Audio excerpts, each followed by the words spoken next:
Hello everyone. Meghan Markle and Harry are lying about the real reason the Chief of Staff quit. Let me see how Meghan will survive. I am more excited than ever. I hope everyone stays calm and watches this video until the end. I am afraid that everyone will be so mad that they want to slap Harry and Meghan in the face right away because of their shamelessness. Oh my goodness. Let's get into this crazy, shall we? Since Meghan Markle and Prince Harry have just been discovered lying about why their chief of staff resigned. Now, I learned yesterday that their chief of workers may have departed due to Meghan's alleged bullying tactics with her workers. Many others have been thinking the same thing, especially since the news of their chief of staff's resignation came out of nowhere only a few days before their Colombia trip. A source in California informed the Daily Mail simply, Josh Kettler, the chief of staff, is no longer working for them, with no other reason at the moment. Since then, Meghan and Harry have developed their own rationale for why this chief of staff resigned, but guess what? It truly doesn't make sense. And let me explain why, conspiracy theory or not. Now, the mainstream media is calling them out on this excuse, claiming that Meghan and Harry are attempting to downplay why their chief of staff has resigned. And this is practically all from People magazine. Of course, Meghan and Harry's favorite site, part of their PR machine in my opinion, where the title reportedly reads, Prince Harry's chief of staff departs after 3 months following a mutual agreement. Josh Kettler, the Duke of Sussex's chief of staff, has departed his role after 3 months. People realized that they were employed on a trial basis, and the choice to part ways was mutual, with both parties recognizing it was not the right match. Simply, how would anyone know this? How would they know this information? If there is a conspiracy theory, it has come from Meghan and Harry, because they observed the reaction to the unexpected resignation of the chief of workers, or the suspicion that it may be due to Meghan's reported style of bullying her workers, and they are now attempting to downplay it. Do you find Meghan disgusting? If so, comment number 1, and then boycott her. I want to see people boycott that ambitious crazy woman. The feeling of, oh no, it was only a trial basis. The decision for him to leave was mutual. We both agreed on both sides. It just wasn't the right fit. Blah, blah. Now, here's the question. Why, in my view, conspiracy theory, whatever, were Meghan and Harry caught lying with that specific explanation? You can't make this up. People have screwed them royally. And so, only a few months ago, when they were reporting on Meghan and Harry's Nigerian trip, this was said in that particular article. Back home in Montecito, Meghan will continue to champion her endeavors, including her new lifestyle brand, American Riviera Orchard, whilst Harry's new chief of staff, Josh Kettler, prepares to guide him through his next phase. So, here's my problem and query. Okay, if Meghan and Harry turn around and say, oh, well, he was only hired on a trial basis, and after 3 months, yeah, the decision was mutual to part ways, then, put simply, does it really take 3 months to shepherd Harry through his next phase? I would assume it would take a lot longer than that for Harry to be guided through his next phase, since the only important thing that has happened in the previous 3 months, in terms of Harry's, I don't know what you'd call it, a career of some type, right, is the Nigerian journey. He's continuing filming for the Polo scenario on Netflix. Nothing further of significance or notice, such as the Pinnacus Percy idea, has emerged. So, Josh Kettler, this chief of staff, was supposed to shepherd him through his next phase, but he departed after just 3 months, since it was a trial period. People, again, I believe it will take more than 3 months to shepherd Harry through his next phase, and here's the issue, guys. People are seeing through Harry and Meg's excuse for why the chief of staff resigned, and they are calling him and them out on it. So, Richard Eden, the Daily Mail diary editor and presenter, claims that when Josh Kettler was hired, People magazine trumpeted his significance to Harry, as I've just shown you. Now it maintains he was just recruited on a trial basis. This is an insult to Kettler and its readers. Hell yes, because we have long memories. In addition, Tribes Britannia has stated unequivocally that Hackle's excuse that he was just recruited on a trial basis is a lie. When Kettler was hired, Harry and Meghan told the press that he was Prince Harry's right-hand man and was vital to the Sussexes. Now, they're claiming it was a trial. The truth is that Harry and Meghan are lazy bullies, and no one wants to work with them. Again, this is simply a conspiracy idea, right? And now, let's return to Richard Eden, who is calling out certain reporters on this. I love Richard Eden's savagery, since Jack Royston tweeted that, yeah, Josh Kettler departed 3 months into the position due to mutual consent on a hired basis.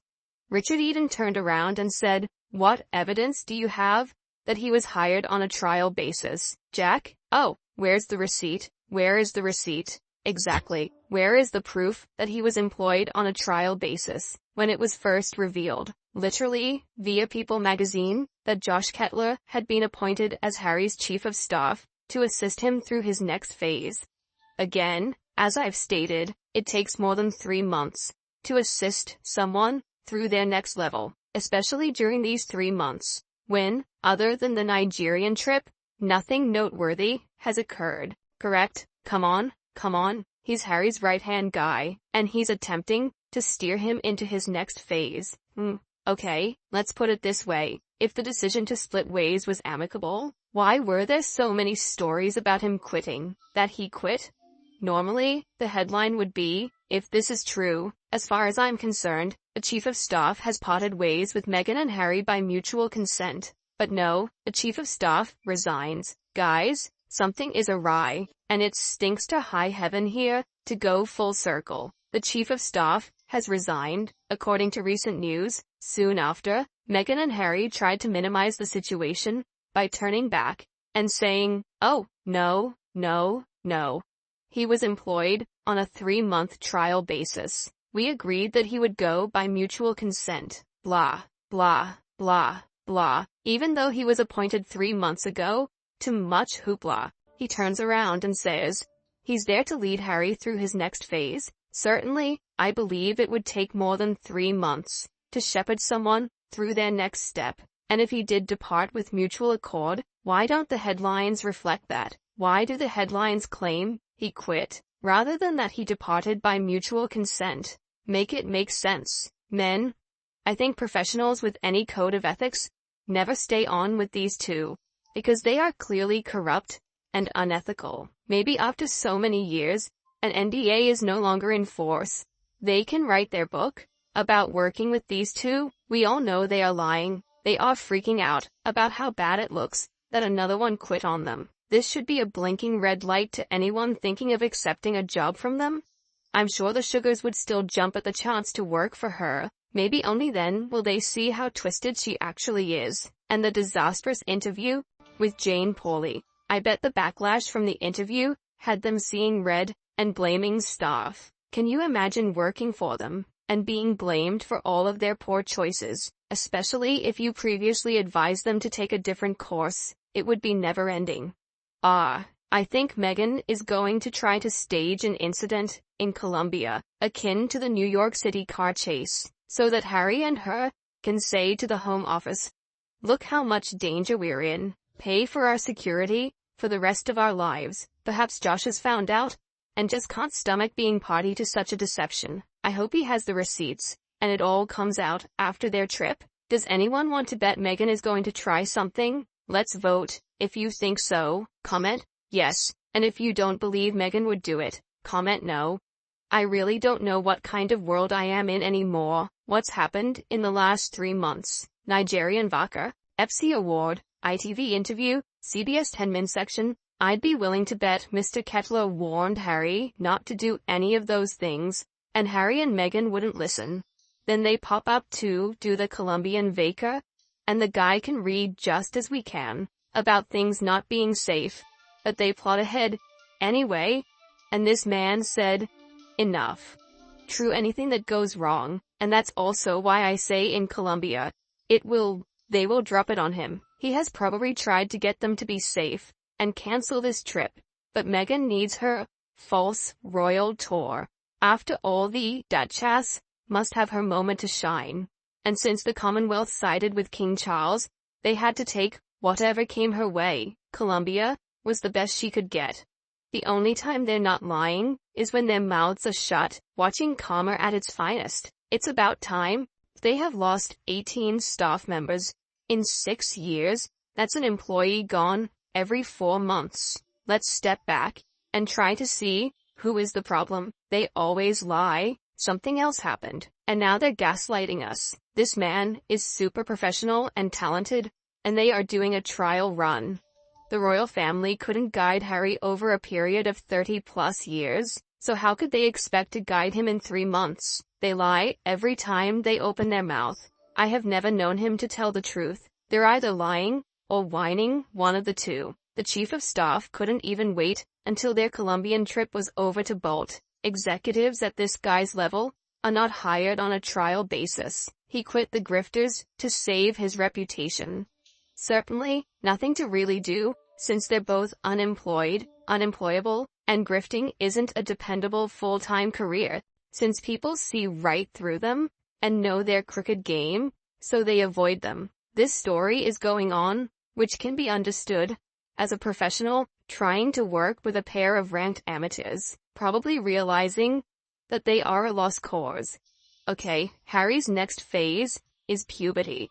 So I wish luck to anyone who takes on that job.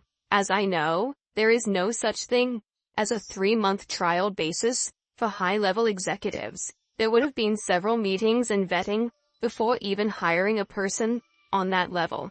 This exec would be privy to sensitive information. And although there's always an NDA, I don't think the Markles would put themselves in that position for a temporary employee. Dominic Reed of Invictus also left mutually. These departures are at pivotal times in advance of such important events as the Colombia trip and Invictus. Makes no sense at all. What do you think about the topics I just discussed? I would love to see your comments below. Thank you for watching and supporting us. I really appreciate it. Support us more by liking, sharing, and ringing the bell to subscribe to the channel. Now, goodbye, and see you again.